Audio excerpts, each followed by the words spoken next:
coordinadora de su fracción parlamentaria y la primera mujer presidenta de la Comisión de Hacienda y Crédito Público. Actualmente es la directora general del Centro de Estudios para el Logro de la Igualdad de Género, CELIG, de la Honorable Cámara de Diputados. Y bueno, pues yo no puedo estar más feliz que tenerte aquí con todo tu conocimiento y que bueno, pues podamos advertir de varios puntos que seguramente tanto tú como yo pues hemos venido trabajando de manera, cada quien con su propia trinchera, pero siempre buscando justamente el darle visibilidad a aquello que desafortunadamente, bueno, pues no se encuentra dentro del foco pues de gran importancia, sobre todo hablando hoy en día desde el Poder Ejecutivo hasta lo que es la familia, ¿no?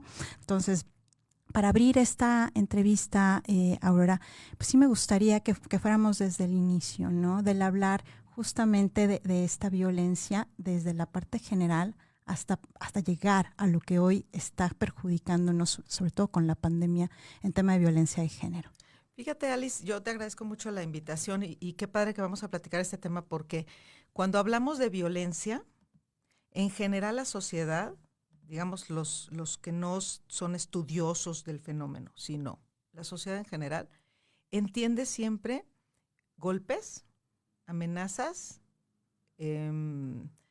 empujones, o sea, contacto físico. A ver, perdón, permítame, me están avisando que no se escucha. ¿Sí se escucha? Ah, perfecto, sí. Bueno, el tema es, tengo por acá, bueno, me dicen producción, cabina, que sí se escucha. Entonces, si alguien por allá lo nota, bueno, pues nada más que nos avise, por favor. Muchas gracias. Entonces, cuando piensas en violencia, se piensa normalmente en un contacto físico y en un daño físico. No se entiende que la violencia, para que llegue al contacto físico, es porque ya viene arrastrando muchas otras actitudes, muchas acciones que la sociedad tolera como normales. El Instituto Politécnico Nacional hizo una herramienta maravillosa, y siempre hay que darle el crédito, el violentómetro. Y ahí comienza con chistes hirientes. Y entonces cuando decimos, oye, ¿a poco un chiste es violencia? Sí.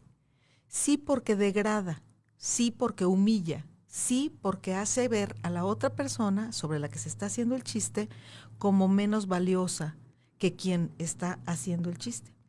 Y entonces ves cómo en las mesas de la comida, en la escuela, en los salones, es decir, en la vida cotidiana, tenemos chistes, tenemos refranes, tenemos maneras de referirnos a las mujeres que la ponen por debajo en valía social frente al hombre.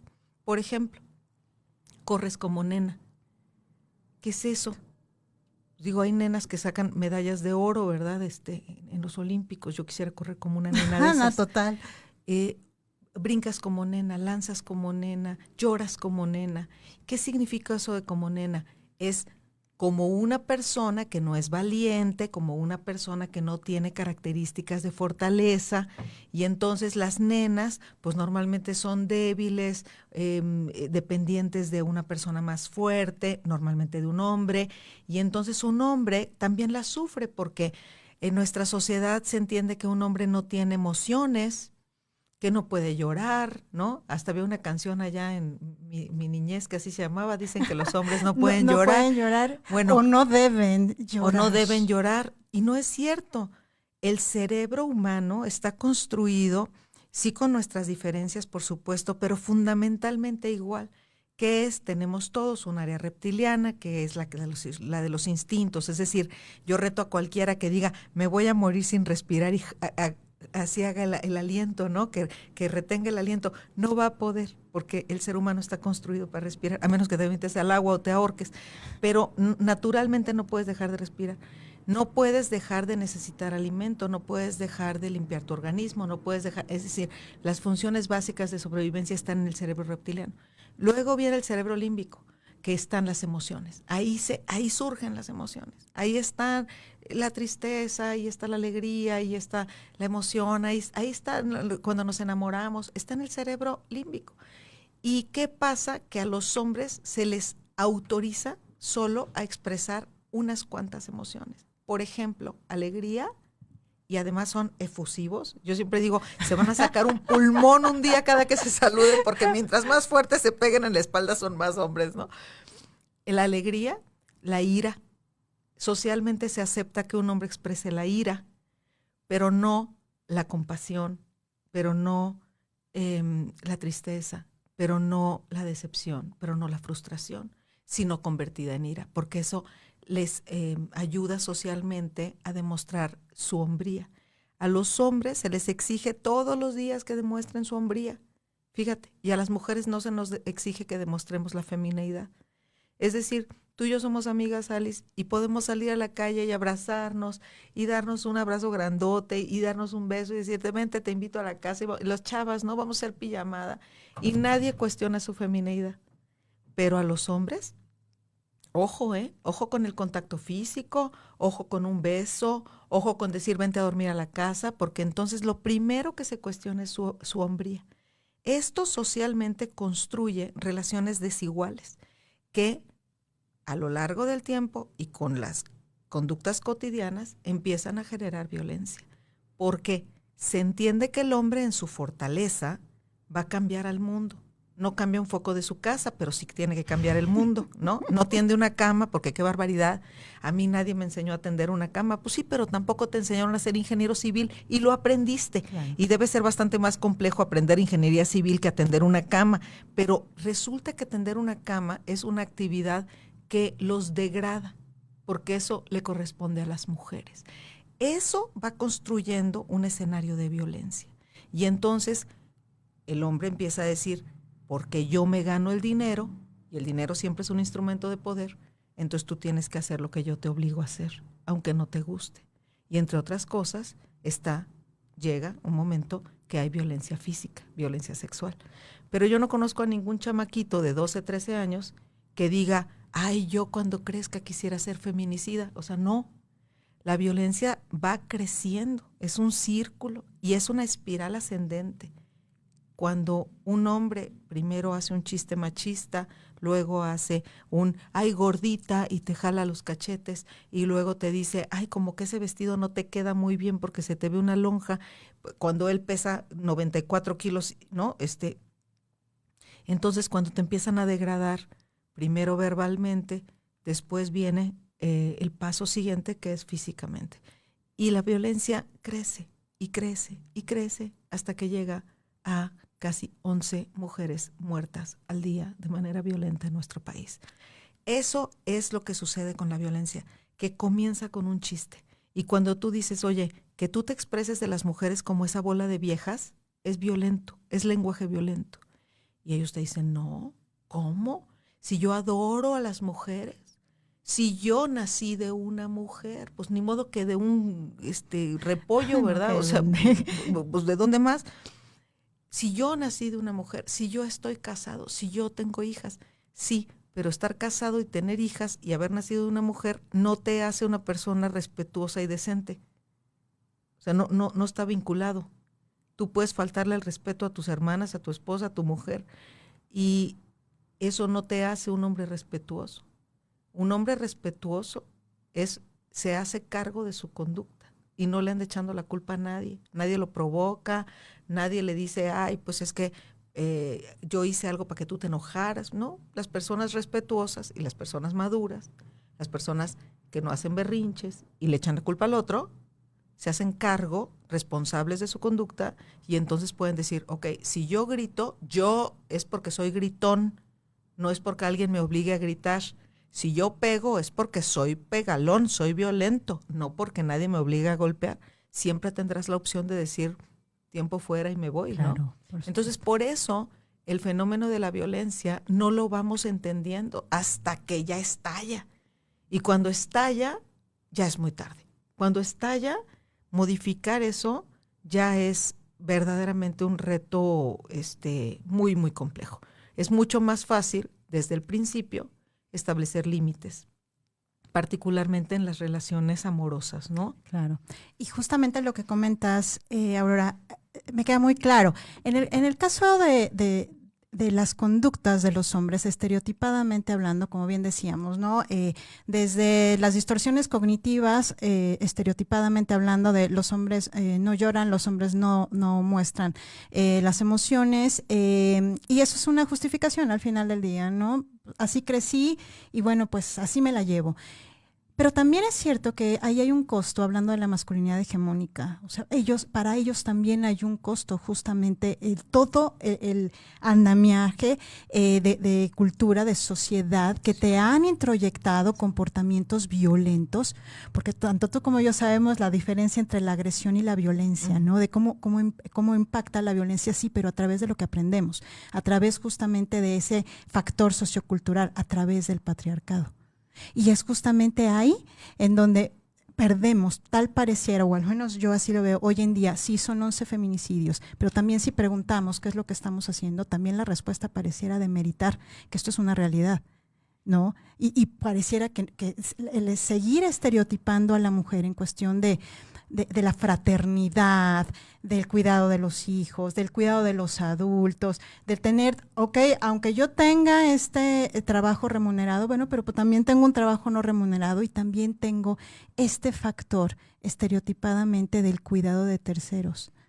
Y no necesariamente hablando de violencia de género por un lado, pero también tengo violencia por otros lados. O sea, también en el tema del cuidado hacia otras personas, la violencia laboral. Entonces, pareciera que en el tema de las mujeres, hoy en día, sobre todo, y advertido por la ONU particularmente de los índices de violencia en contra de las mujeres a raíz de la pandemia, ¿qué puedes advertir en ese sentido, Aurora? Hablando justamente de lo que hoy sí es una realidad, que es el aspecto de la contingencia sanitaria versus un cúmulo de violencia hacia las mujeres. Yo creo que la violencia, y bueno, no creo, así es, la violencia contra la mujer viene de hace miles de años, cuando el hombre decide dejar de ser nómada y se establece, y entonces se convierte en agricultor y necesitaba mano de obra. Los hombres tienen una cosita aquí arriba en la cabeza que nosotras no tenemos, que es el instinto de lucha o huida. Es decir, ellos se enfrentan a otro hombre y dicen a este, sí le puedo ganar en una pelea, ¿no? Y entonces peleo. Ah, no, sí me puede venir dando en la mandarina y entonces mejor no peleo, huyo. Ese instinto no lo tenemos las mujeres. Por eso inclusive ves a los chiquitos varones en kinder y chiquitines que son más de manos, o sea, se pelean más. Físicamente me refiero. Entonces, ¿qué pasa con este instinto? En vez de ir por mano de obra de otros hombres, fueron a los clanes. Se trajeron a las mujeres, a los hijos de las mujeres, no se entendía la paternidad. Y entonces dijeron, ok, toda esta tierra, todo lo que está dentro de esta tierra, todo lo que dé, incluidas las mujeres y los hijos, son míos. Y ese sistema de propiedad lo traemos hasta ahora. Yo siempre hago el chiste y me río de que las mujeres, cuando nos dan un anillo de compromiso, bueno, hasta el manicure nos hicimos, ¿verdad? Sí. Se la enseñamos a todo el mundo. La foto. Ah, el anillo. Bueno. Pues sí, pero el anillo es una reminiscencia de la cultura romana en la que las mujeres no tenían ciudadanía y entonces el paterfamilias decía, todo esto que está aquí adentro es mío, igual que los nómadas que se hicieron sedentarios y agricultores. Todo lo que está aquí es mío y por eso era el paterfamilias. ¿Qué pasaba cuando una mujer se casaba? Se entregaba la patria potestad al siguiente hombre en la vida de esa mujer. Sí. Por eso hasta la fecha la iglesia romana, y conste que yo soy católica, pues, pero sí, pero la iglesia romana al final lo que hace es esa reminiscencia y entonces el hombre entrega a la hija al otro hombre de su vida. Fíjate cómo venimos repitiendo socialmente este esquema en el que a la mujer se le tiene que entregar como si fueras un bulto de papas. Entonces, ¿qué es lo que sucede? Que la mujer tiene que entregarse sola si le da la gana, pues.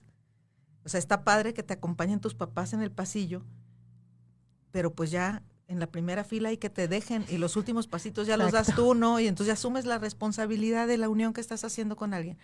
Una niña que estaba yo atendiendo, que sufrió violencia de género, guapísima, linda, será unos 30 años, me decía, pero es que yo no entiendo por qué me pegó, no entiendo. Si él ha sido mi único novio en la vida, si yo he sido suya toda la vida, le dije, por eso. Por eso. Exactamente por eso. porque uno hace con lo suyo lo que le pega la gana, hasta golpearlo, destruirlo. Y tú no eres un objeto, tú no eres de nadie, tú eres tuya. Nomás va a empezar. Sí. Entonces, quien quiera que nos esté escuchando y que tenga esta onda de yo soy tuya, no, o sea, no le otorgues tu propiedad de tu ser a nadie. Tú eres dueña de ti. Entonces, todo esto que viene de miles de años se construye socialmente y se hace que se entienda que la mujer, su principal responsabilidad es lo privado, es la casa, el cuidado a terceros, el cuidado de los padres. Inclusive se usaba antes, como eran familias muy grandes, que al menos una mujer no se casara, no tuviera hijos para poder hacerse cargo de los padres cuando estos fueran mayores, ya adultos mayores. Pero siempre era la hija, una hija. ¿Qué pasa cuando se entiende al hombre como el dueño de allá afuera, de lo público? Otra vez tiene la obligación de transformar al mundo, y la mujer tiene obligación de cuidar su casa. Ahora, en este tiempo más moderno, se dice, pero además vas a tener un trabajo remunerado, vas a trabajar allá afuera. Sí, pero es además de tu casa. Fíjate. Y en los hombres es, bueno, claro, yo entiendo, porque soy moderno, que me toca también hacer labores privadas, pero, ¿no? En mi casa, domésticas, pero yo trabajo en mi trabajo remunerado y además hago labores domésticas. Fíjate cómo está exactamente al revés entendido en la sociedad.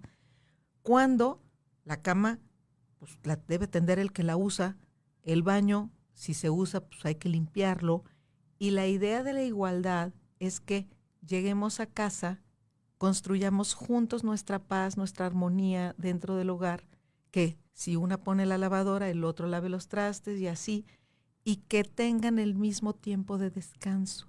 Porque luego dicen, oye, nos repartimos las tareas. No. construyamos un ambiente en el que podamos tener el mismo tiempo de descanso, que juntos podamos sentarnos a tomarnos de la mano, a leer, a platicar, a ver una película, etcétera, ¿no? Y que tengamos las mismas horas de sueño, por ejemplo, porque las necesitamos igual. O sea, el hombre no necesita más descanso que la mujer, ojo, porque luego dicen, oye, no, es que yo... Me tengo que recuperar. No es cierto, o sea, vengo muy cansado, pues yo también, mano. O sea, entonces que entendamos que cuando construimos el mismo tiempo de descanso en casa, porque ya ambos colaboramos para la limpieza, el mantenimiento, la armonía de la casa, entonces sí estamos construyendo igualdad sustantiva. No se construye a partir de cuánto gana cada uno, cuánto aporta cada uno, ni porque pues, a veces las oportunidades no son las mismas, ¿no? Pero sí de entendernos en el respeto que nos merecemos como personas, más allá de si tenemos cuerpo y género de mujer o de hombre. Independientemente de ello, como personas merecemos respeto. Y cuando nos empezamos a otorgar respeto, haciéndonos cargo cada quien, responsables de nuestra conducta, entonces podemos empezar a evitar la violencia. Cuando abrimos los ojos, cuando decimos, oye, esto que dije, esto que hice, híjole, sí fue para humillar a la otra persona, ¿eh? Y entonces se vale decir, la regué, perdóname, no estuve consciente, pero ya lo estoy. Perdóname, no vuelve a suceder. Y de veras no vuelve a suceder, porque si vuelve a suceder, que es, digamos, la tercera parte del círculo de la violencia, te pegué, perdóname, te traigo flores, no vuelve a suceder y al rato vuelve a suceder. ¿Por qué? Porque no se corrigen estas creencias irracionales, es esta parte que tú mencionas, el arraigo cognitivo de la sociedad. Si nosotros no cambiamos esas creencias irracionales y no entendemos que yo no soy mejor que nadie en términos de persona, porque todos tenemos una eminente dignidad que debe ser respetada. Si yo puedo comprender eso, entonces mis relaciones podrán ser equilibradas, igualitarias, respetuosas y, ¿qué crees?, más felices.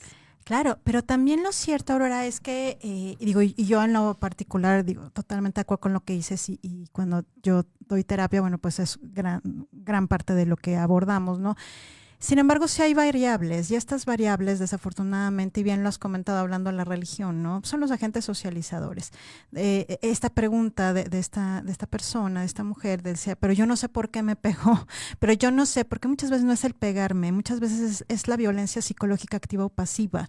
El ciclo de violencia, bueno, es independientemente de un golpe, te puede gritar como violencia psicológica activa, o bien puede no gritarte y puede ser absolutamente indiferente, puede ser absolutamente humillante, pero desde el quedarme callado, desde el hacer esas burlas, hablando del violentómetro, hacer ese tipo de comentarios que sabes que son lascivos para la otra persona. Aplicarte ¿no? la ley del hielo. Aplicar, exactamente. Entonces, bueno, esta cuestión sí quisiera yo enfatizarlo también, Aurora, y que nos dieras tu punto de vista en torno a los agentes socializadores, porque lo que sí pasa es que muchas veces el romper justamente con ese ciclo de violencia, o cuando ya visibilicé que efectivamente es violencia, ya vienen a terapia o ya van y denuncian, por ejemplo, sí, pero lo cierto es que este cúmulo de sociedad, familia, sociedad, mamá, papá, escuela, publicidad, medios de comunicación, religión, ¿cuánto pueden influir en que, si bien sabes que estás recibiendo esos golpes, que estás recibiendo esas humillaciones, los mitos del amor romántico, sí, claro, justamente, son los que te vienen a dar al traste con esa ida a la terapeuta o al terapeuta, con esa ida a la denuncia, con dejarlo, con la independencia económica? Y eso es, desafortunadamente, creo yo, uno de las grandes variables, que el decir, pues sí, o sea, el tema es que salgas, el problema es cómo. ¿Cómo cuando tengo introyectado justamente esos mitos en torno al amor romántico? Y peor aún, Alice, porque a veces muchos profesionales no están capacitados en el fenómeno de la violencia de género. Y nos encontramos muchas veces que dicen, vamos a terapia de pareja. Es lo peor que puede hacer una mujer que está siendo violentada. Y estamos hablando de violencia psicológica, ni económica. O sea, ni siquiera estamos hablando de golpes. Ya olvídate de golpes. Pero una mujer que está siendo humillada, minusvalorada, degradada, todavía dice, vamos a terapia de pareja. ¿Sabes qué va a pasar? Que en la terapia de pareja, cuando uno abre, ¿verdad? Y dice, oye, pues me duele esto no me gusta, esto me lastima. Lo que le estás dando es armas al de enfrente para que te siga degradando, humillando, minusvalorando. Y cuando el terapeuta no está especializado en violencia de género, no se da cuenta. Entonces, porque estos agentes socializadores, pues no escapan de los profesionales, ¿no? Es como cuando un adolescente, por ejemplo, tiene ciertas conductas y el terapeuta no está especializado en adicciones. Claro. Y entonces no se da cuenta y entonces, bueno, le recetan y le dicen que si es TDA, ¿no? Y que si tiene tal síndrome y que si además tiene no sé qué. Trastorno. A ver, el trastorno de la personalidad, el no sé qué. A ver, está enfermo de una enfermedad que se llama alcoholismo o drogadicción. Y no lo ven, porque no están especializados. Entonces, por eso es tan importante que se visibilice que sí es violencia de género. Toda aquella conducta que ejerce un daño, que provoca un daño en una mujer por el hecho de que se le degrade por ser mujer, porque tú no traes dinero a la casa, porque tú no lavas bien la ropa, porque tú tienes que obedecerme, porque el mito del amor romántico dice que es tu cruz y que para lograr la felicidad tienes que sufrir. No es verdad. Y que tiene que llegar un príncipe a darte un beso para que tú despiertes a la vida. Madre de Dios. Y además a las niñas se los volvemos a remachar y estamos felices de comprarles los vestiditos de princesas y de que piensen y sueñen en que llegará un hombre a salvarlas. No es verdad. No es verdad. No necesitas sufrir para ser feliz. No es verdad.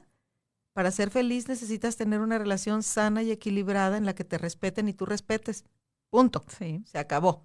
Entonces, todas estas creencias están en el día a día. Están en el día a día. Y se vale decir, a mí me tocó hace unos días a una persona que estaba ahí hablando de las viejas, y entonces no te quiero ni decir. enfrente de mí, y entonces yo lo que le dije fue, oiga, licenciado, yo me gustaría pedirle un grande favor, a ver si es posible. Y me dijo, sí, cómo no, dígame usted, Aurorita. Le dije, ¿le generaría mucho disturbio, así, mucha molestia, referirse a las mujeres como las mujeres en vez de las viejas? ¿O hay alguna razón para referirse a las mujeres como las viejas? Y entonces lo haces pensar un poquito. Ya sé que lo incomodé. Pero entonces esa incomodidad le pudo generar una lucecita. Dije, no es respetuoso que usted se refiera a las mujeres como las viejas. U otro que decía, no, pues es que voy con una piel. Peor aún. ¿No? Claro. O una persona que subió un día a sus redes sociales, abrazado de 2 amigas, ¿no? El señor, muchacho, diciendo, así se trata al ganado. Y entonces la gente se ríe. Ja, ja, ja. No, no es ja, ja, ja, porque eso degrada a la mujer como mujer, no a la persona en lo individual, al género completo como Correcto. mujer. Y entonces por eso sí tenemos que visibilizarlo. Mira, Alice, en 6 años los delitos denunciados de violencia familiar crecieron 72% en México. Datos actualizados hasta el día 25 de enero por el secretariado, son datos oficiales. ¿Significa que hay más violencia familiar? Sí. Es posible que la pandemia, el confinamiento, pero eso tiene 1 año. Estamos hablando de un incremento en los últimos 6. ¿Qué pasó? ¿Por qué incrementó así? ¿Incrementó? ¿O lo que incrementó fue la denuncia? También. Porque este siglo XXI, que es el siglo de las mujeres declarado por la ONU, no lo digo yo, tiene una frase, una consideración maravillosa, que es, hermana, yo sí te creo. Y entonces la voz de las mujeres que había estado apagada, hecha a un lado, que una mujer decía, es que él me violó, él me violentó, él me pegó, y la respuesta era, algo habrá usted hecho. Totalmente. ¿Para qué se viste así? ¿Qué andaba haciendo usted en la noche? Eso ha cambiado un poquito. Y entonces ahora, especialmente los colectivos de mujeres, empezamos a decir, yo te creo y te acompaño y denuncia. Y el otro día un líder político dijo en un evento en el que estaba, queremos más denuncias. Y mi respuesta cuando me tocó hablar fue, nosotras queremos más sentencias. Exactamente. Porque denunciamos, pero estamos viendo un caso de un gobernador que tomó el teléfono y le dijo al fiscal, oiga, detenga la investigación. Y ese señor al que ya no le investigaron las violaciones va a ser candidato a gobernador. Es correcto. Y entonces, ¿por qué nadie levanta las cejas para decir, a ver, ¿cómo? O sea, ¿un gobernador le habló a un fiscal para decirle que no investigue violaciones? ¿Y eso no es delito? ¿Y no hay que perseguir a ese gobernador? ¿Y no hay que perseguir a ese fiscal por obstrucción de la justicia? Ah, no. Socialmente, el presunto violador tiene presunción de inocencia, pero las víctimas no tienen presunción de verdad. Eso está cambiando porque las mujeres estamos diciendo, yo te creo. Y fíjate cómo basta que una salga a decir, me pasó esto, en tal parte, tal fecha, fue así, cuando salen todas las que vienen atrás y diciendo, a mí también, como el señor Roemer. Claro. Entonces, estamos en tiempos en los que la voz de la mujer tiene mayor peso. Vamos a ver índices de incremento de violencia, sí, pero no sabemos muy bien a bien, más allá del tema del confinamiento de la pandemia, sin duda, si es crecimiento de violencia o es crecimiento de denuncia. Ojalá sea la segunda. Definitivamente, y esto sí es muy relevante. Yo en lo particular sí totalmente pro de la denuncia, absolutamente, a pacientes, a quien nos aborde también desde el punto de vista de abuso sexual, de violaciones. Sí creo, Aurora, sí tiene mucho que ver los colectivos, sí tiene mucho que ver los movimientos. Claro. Nosotros, desde nuestra experiencia hablando de los movimientos del Me Too, es ahí donde empieza a moverse justamente el que la gente empiece, justamente estos hombres, al decir, ok, ya me están metiendo Ya te estamos metiendo, o ya te metiste más bien tú, en un problema de prestigio, ¿no? Pero también es cierto, Aurora, que más allá de que sí, son movimientos colectivos, estoy totalmente de acuerdo. Hay más redes sociales que te permiten hacerlo, sí. Pero también hay un tema que para mí es trascendental, que es la política pública. ¿Por qué? Porque también entre la política pública y entre el ejercicio por parte de las autoridades, yo te voy a poner un caso así, literal, porque sí fue real. Una de mis pacientes fue 2 veces víctima de intento de feminicidio, las 2. La primera no quiso denunciar, ok, era mi paciente. La segunda, cuando me avisaron, bueno, yo cambié absolutamente mi conducta y me puse de la gorra de psicóloga, me puse la gorra de abogada. Y sí fue de o denuncias o la siguiente no te veo en consultorio. Punto. Claro. Pero cuando denunció a Aurora, y esa es la razón de ser de nuestra consultora, fue ella, el Ministerio Público, literal, lesiones que tardan en sanar menos de 15 días. Así es. Y eso fue real. Uno, al menos como profesional, dices, esto no puede ser. Y eso sigue pasando. Y los mismos ministerios públicos y la misma autoridad, los mismos fiscales, los mismos jueces siguen haciéndolo con estereotipos, con roles de género, sesgado. Y la política pública, por más que tengamos los mejores modelos de leyes, hoy es muy desafortunado lo que estás comentando, hablando de una candidatura. Es muy desafortunado hoy cuestionar y que no haya una respuesta. Y que esa respuesta, si existe, del más alto rango en este país, nos diga que ya le bajemos, ¿no? Que nos diga que pues simplemente se está trabajando en ello. Política pública, Aurora, sobre todo tú, que lo sabemos perfecto. Tú y yo hemos estado muchos años en política pública. La política pública tiene que nacer de una convicción y las convicciones son de las personas. Porque a veces se entiende al Estado como un ente ahí, ¿no?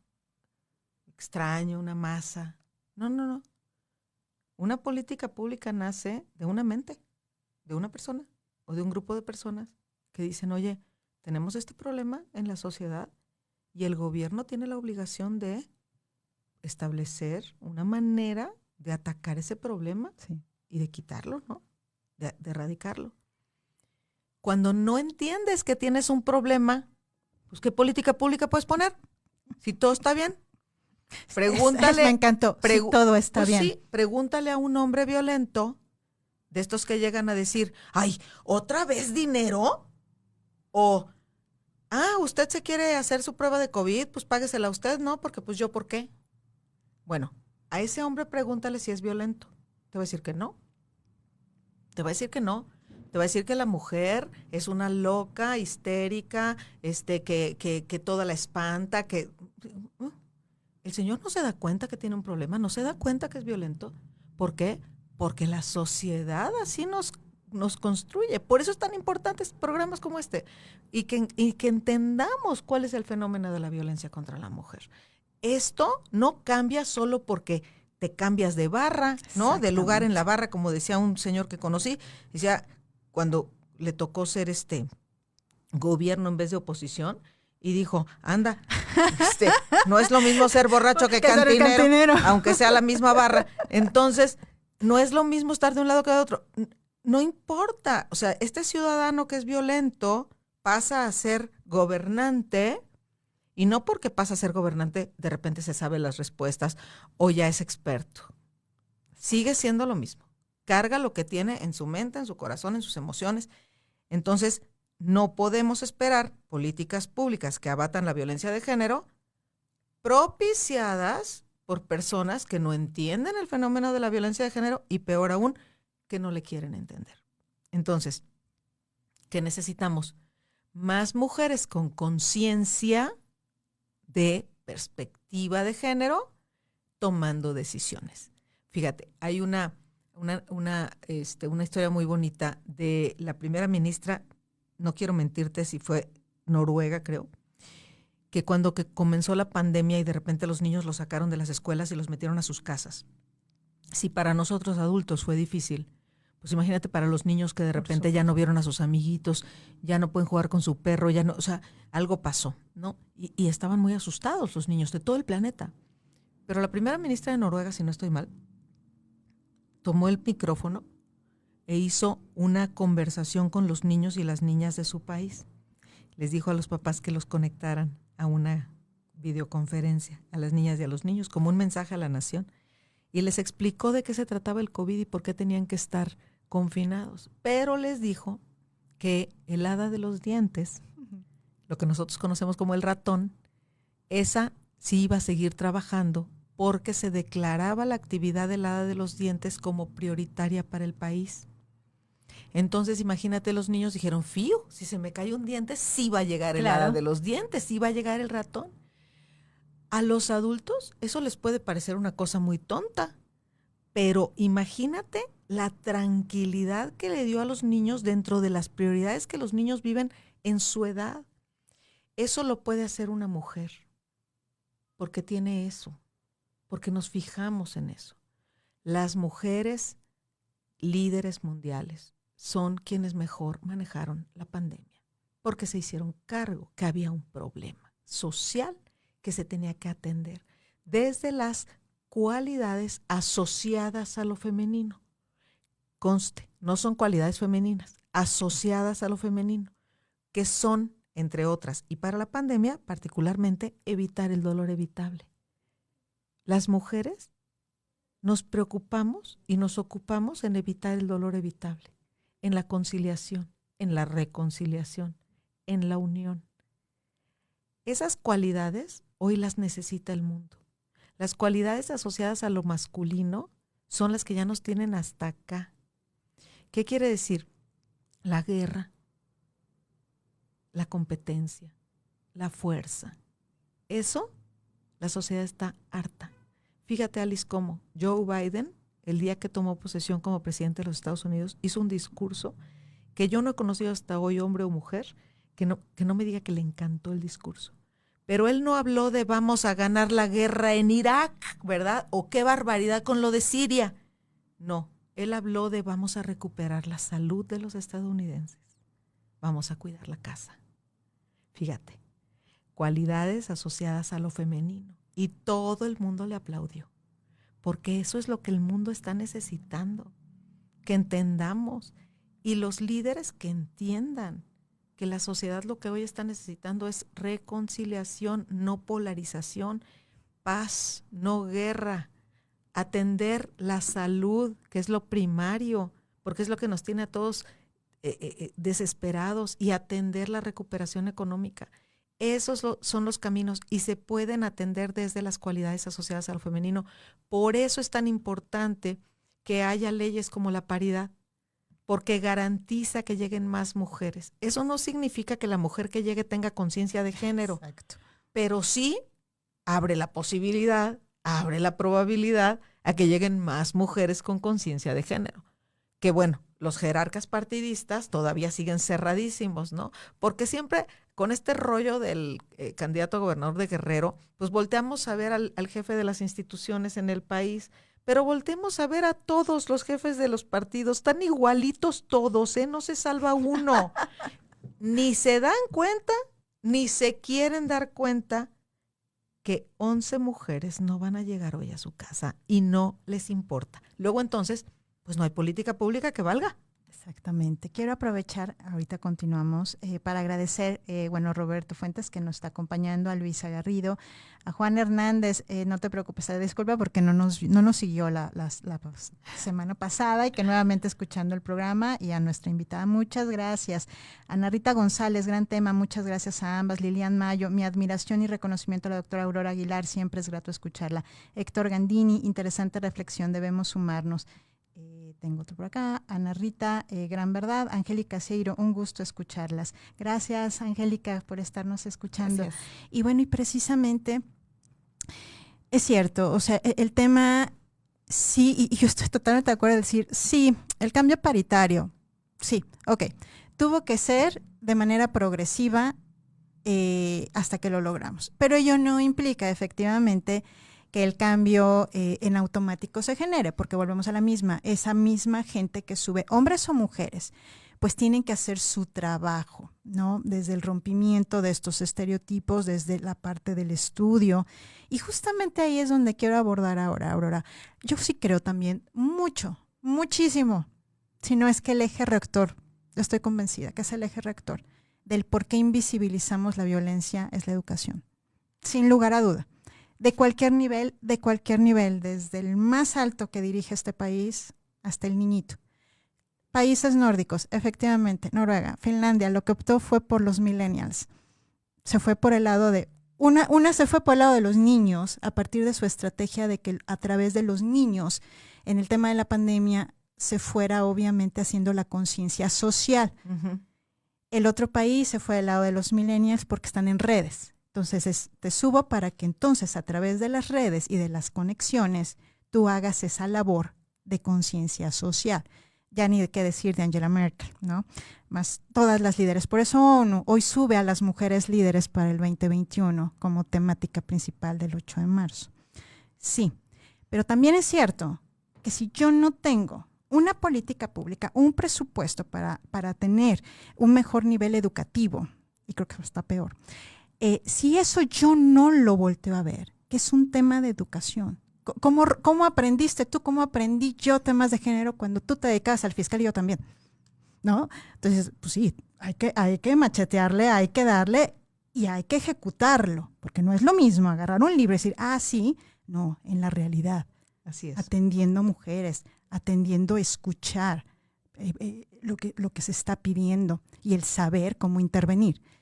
Educación. Aurora, ¿cuál es tu opinión en torno a la educación en general y nuevamente a lo que pudiera ser algo viable en términos de política pública, en términos de lo que sí pudiéramos hacer y obviamente desde el factor principal que es la familia? Sí, porque son dos caminos, Alice, lo que planteas. Una es la formación en valores que te da tu familia, y valores no es un rollo de viejitos, ¿no? No, valores es lo que te guía en la vida, lo que te va a permitir poner prioridades en tu vida. Cuando llegas a una disyuntiva, todos llegamos, ¿qué decisión vas a tomar? La decisión que tomas es a partir de tus valores, de lo que tú consideras que es importante en la vida. Y la otra es la parte académica, la educación académica. Entonces, en la educación académica, primero ya hablamos de toda esta parte de la sociedad y cómo construimos estos mitos y que nos mantienen creyendo en conductas que al final son violentas, ¿no? Eso creo que ya lo abordamos, pero en el tema de la educación académica, fíjate que tenemos un sistema que está reprobado en Europa desde hace 30 años, porque se enfrasca, se especificó en información y no en formación. Es decir, te enseñan letras, te enseñan números, pero no te enseñan para qué sirven, ¿no? Razonar. ¿Para qué es eso? ¿Para qué me va a ser útil en la vida? Y tampoco tenemos materias, porque finalmente las materias no han cambiado desde que yo me acuerdo, pero no tenemos materias que se adapten a nuestra realidad. Por ejemplo, y si nos salimos tantito del tema de violencia de género, formación financiera, por ejemplo. Todos desde chiquitos hacemos transacciones financieras, compramos y vendemos, ¿no? Todos. Pero no sabemos cómo se maneja el dinero. No sabemos que hay necesidad de ahorrar, no sabemos que hay necesidad de invertir, no sabemos cuál es la diferencia entre inversión y gasto, ¿no? Sí. Y si nos vamos al tema que nos ocupa hoy, no sabemos qué significa el respeto a la dignidad de las personas, no sabemos lo que significa una conducta de paz, una cultura de paz, etcétera. Por supuesto que la parte educativa es la que al final forma, pero también entender lo que están viviendo las niñas y los niños en el día a día. Se estima que 1 de cada 5 niños o niñas de nuestro país es violentado sexualmente. Tiene algún tipo de violencia sexual en su vida. Y luego que el 30% de ellos van a ser agresores sexuales. Y entonces queremos un niño, fíjate, somos un país número 1 en violencia contra los niños, en maltrato infantil. Entonces, un niño golpeado, un niño humillado, un niño al que le gritan que es un inútil, un niño al que lo queman con cigarros, un niño que vive violencia sexual. Cuando sea grande, esperamos de él que sea buen ciudadano.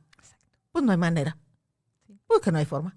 Sí. Entonces hablamos de formación y hablamos de educación académica.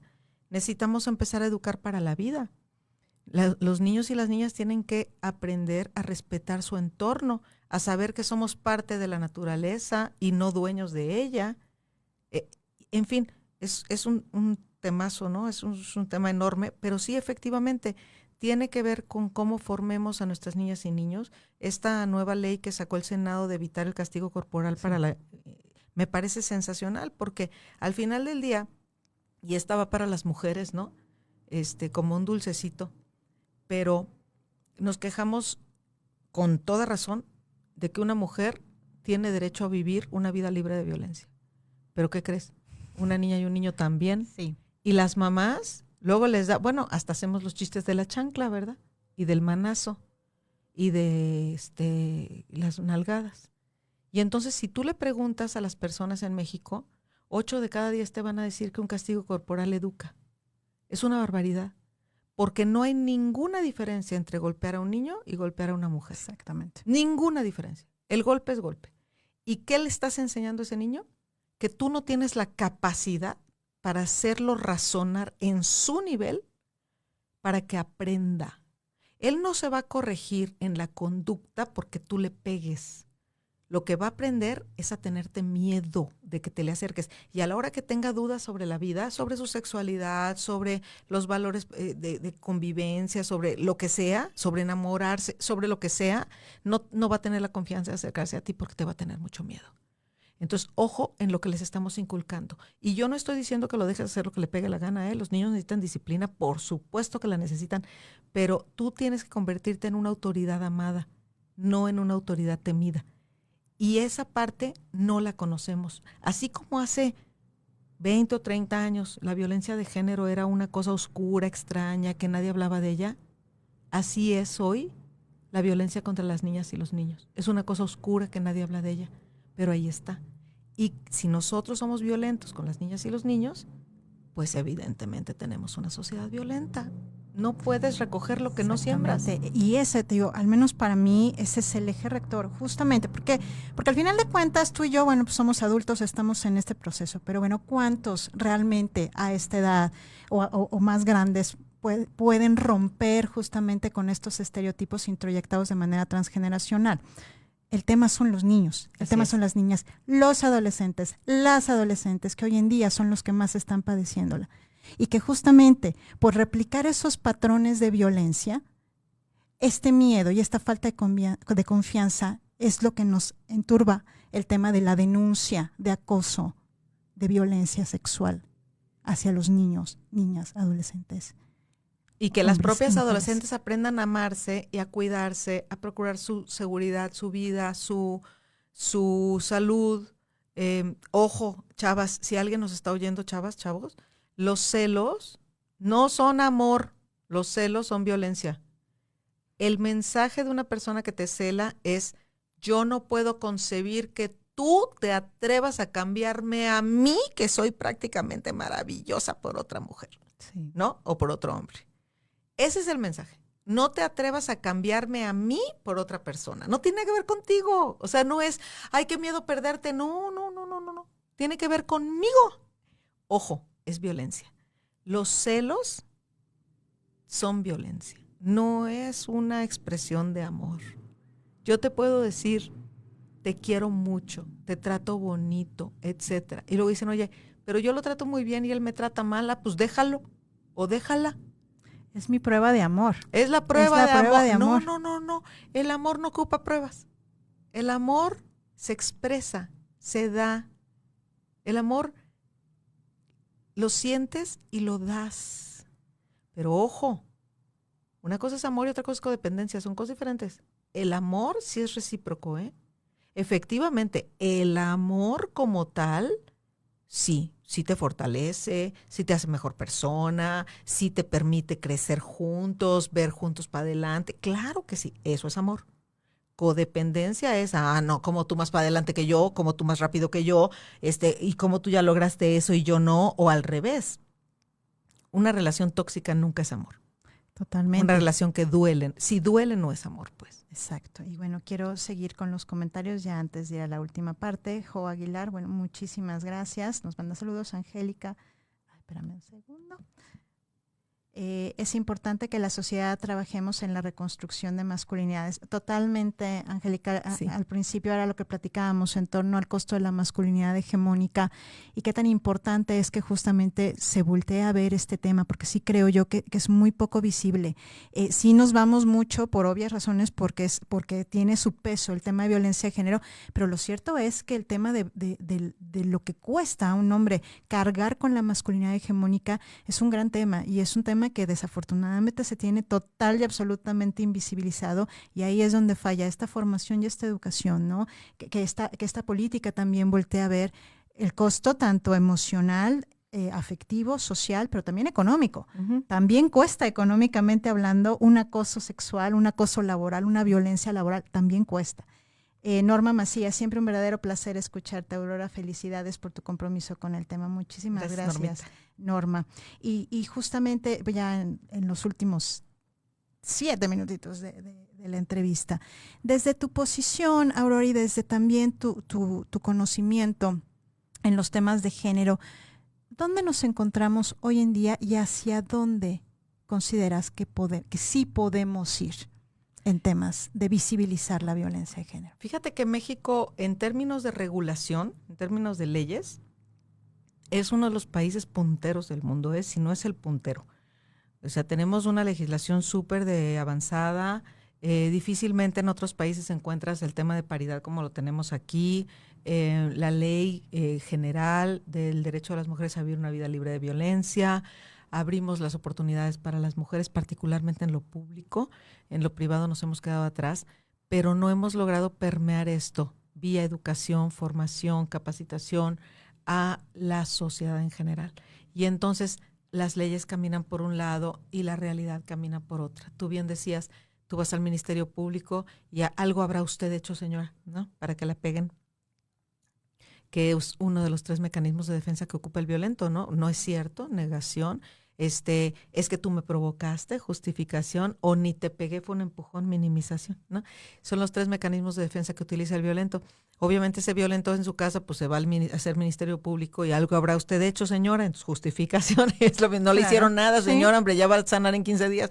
Bueno, es lo mismo. Entonces, por un lado corre la regulación que sí es de avanzada, y por otro lado corre la realidad que mantiene a tantos cientos de miles de mujeres violadas, agredidas, atacadas y muertas. México tiene esta cifra, esta dolorosísima cifra diaria de casi 11 mujeres, entre 10 y 11 mujeres al día asesinadas de manera violenta. Y lo que vemos de feminicidios en números pues es bastante menor de la realidad, porque hay feminicidios que están catalogados como suicidios, ¿no? Sí. O sea, se suicidó colgándose y antes se dio 43 puñaladas. O sea, absurdamente, ¿no? Pero es cierto. Por ejemplo, sí. Se dio 3 balazos y luego se colgó. Entonces, bueno, pero desafortunadamente todavía la sociedad nuestra es muy machista. Todavía, y machista me refiero a que mantiene esta visión de que la mujer vale menos que el hombre. Creo que si podemos ir llevando la parte regulatoria, la parte legal a la realidad, al día a día, ¿a través de qué? Pues de la divulgación, de la visibilización, no hay más. O sea, ojalá elijamos, cuando votemos, personas que tengan congruencia en su vida. Queremos gobernantes que hagan políticas públicas a favor de la paz, pues veamos cómo vive. Porque si esa persona tiene denuncias de golpear a su esposa, pues no va a ser una política pública que proteja a las mujeres de los golpeadores, ¿verdad? Obvio. Oye, pero es mi compadre, pues sí, pues no vas a vivir con él, vete a hacer una carne asada con él, pero lo que quieres es que gobierne. Entonces necesitamos empezar a tomar decisiones más pensantes y valorando a las y los candidatos. Hay mujeres que también no son dignas de de presentarse ante la sociedad porque su vida, su congruencia no da para eso. O sea, no se trata de que todas las mujeres sean buenas y todos los hombres sean malos. Eso no es verdad. Pero lo que sí es verdad es que cuando un candidato se pone o una candidata se pone frente al ojo público y al juicio público, las personas necesitamos empezar a decir, ok, lo que yo puedo hacer por mi comunidad, entre otras cosas, primero es sí salir a votar y después salir a votar por alguien que tenga congruencia en su vida. Totalmente, y esto sí es un llamado definitivamente. Este año, bueno, pues las elecciones más importantes, más grandes de la historia de este país, ya hemos hablado justamente con Noemí precisamente de este tema y la importancia justamente del que no nos quedemos calladas, del que sí levantemos la voz a través de nuestro voto, pero también a través de una denuncia, a través de los movimientos feministas o cualquier otra vía en donde efectivamente podamos seguirlo haciendo visible, porque desafortunadamente esto es lo que pasa en nuestro país. Efectivamente tenemos leyes modelo y más lo que nos falte, porque para eso nos lamentamos solos, ¿no? La realidad es que eso es cierto. Hablando de convenios igual, hablando por ejemplo de la violencia laboral, donde también está incluido el tema del acoso y hostigamientos sexuales dentro del ámbito del sector laboral. Bueno, viene el convenio 190 de la Organización Internacional del Trabajo, el cual, bueno, pues esperamos que México lo ratifique, ¿no? Y que cada vez pues haya más conciencia, porque también esto no solo se detiene a un aspecto de la familia, a un aspecto del sector educativo, también a un aspecto corporativo, de los organismos del sector público y privado. Esto es así. Y bueno, pues ya prácticamente pues nos quedan 5 minutitos, bueno, un poquito menos en lo que nos despedimos. Doy un comentario. Alfredo Díaz Melo, súper ilustrativa la ponencia. Muchos problemas actuales tienen su origen en la educación que se da en la infancia. Totalmente, Alfredo, que es parte de lo que hemos venido advirtiendo. El replicar esta violencia, bueno, pues sin lugar a duda es lo que se va jalando de manera transgeneracional. Un último mensaje que quieras dar, Aurora, literal a título personalísimo en este tema, todo tuyo. No, es fácil, Alice. Es fácil el mensaje. No nos gusta cómo está la cosa, hay que cambiarla. No nos gusta la situación, hay que cambiarla. ¿Cómo se cambia? Cambia tú. Exactamente. ¿Quieres cambiar al mundo? Cambia tú. Oye, ya estoy muy viejo para cambiar, no es cierto, porque no estás muerto. Mientras estés vivo, mientras estés viva, sí puedes cambiar tu realidad. Y si cambias tu realidad, cambias al mundo. Si tú hoy, que eres desesperada, frustrada, que eres de reacciones violentas, te pones a pensar que los berrinches solo los hacen los niños y los adultos no deberíamos de hacer berrinches, deberíamos de aprender a respirar, deberíamos de aprender a decir, a ver, calma y tranquilidad, no pasa nada, vamos adelante. ¿Se puede? Sí, sí se puede. Entonces, queremos de verdad cambiar a México, hay que cambiar cada una y cada uno de nosotros en nuestro pequeñísimo mundo. No más que si sumas todos los pequeñísimos mundos, entonces vamos a cambiar el entorno. Ayer en la noche me decían mis hijas, tuve oportunidad de platicar con ellas y nos juntamos ahí un ratito a platicar. Y me decían, oye, ma, es que tú desde que empezaste a estudiar este tema de la violencia de género has cambiado mucho. Le dije, ¿para bien o para mal? No, me dijo, no, para muy bien. Le dije, pues qué padre, ¿no? Porque son tantas horas de estudio que más vale que me apliquen, porque no, de nada serviría que yo estudiara tanto si yo sigo cometiendo los mismos errores, sigo sin aprender para mi vida. Yo tengo que aprender primero para mi vida para después poderlo compartir con los demás. Entonces el mensaje es ese. Queremos cambiar al mundo, cambiemos nosotras y nosotros mismos primero. Sí se puede, claro que se puede. Y es padrísimo, no le tengamos miedo a ese ridículo, a decir me equivoqué, lo hice mal. Dijo un precandidato hace un tiempo que tuvo Samuel García de allá de Nuevo León, dijo, es que a mí nadie me enseñó a ser feminista. Pues sí, te la compro, pero entonces sí hay que aprender a ser respetuosa, respetuoso. Olvídate si eres feminista o no, con que seas respetuosa, respetuoso de las personas que están enfrente de ti, con que no te arrogues tú la posibilidad de gritarle a alguien, con que tú no creas que te mereces gritarle a alguien, con eso de verdad que vamos a construir un México mejor. Y si sufres violencia, salte de allí. La violencia no va a cambiar, no va a acabarse si tú estás en una relación violenta, si quien ejerce la violencia no cambia. Y si quien ejerce la violencia no se da cuenta que es violento, pues no va a cambiar. Entonces, en este caso no queda otra más que salirse. Yo entiendo, tú entiendes, Alice, porque lo estudiamos, que una mujer violentada tarda cuando menos 10 años en salir de una situación de violencia. Pero si tú te das cuenta que vives en una situación de violencia y nos estás oyendo, salte de allí. No queremos que seas una de estas 10 diarias. No queremos, sí, una estadística más. Pues muchísimas gracias, de verdad, Aurora, es un placer. Quiero leer el ultimísimo comentario. Ana Rita González, excelente entrevista, gran tema, un gusto escuchar a la maestra Aurora, tan comprometida con apoyar a las mujeres mexicanas. Gracias a ambas. Gracias a ti, Ana, y efectivamente, no queremos una estadística más.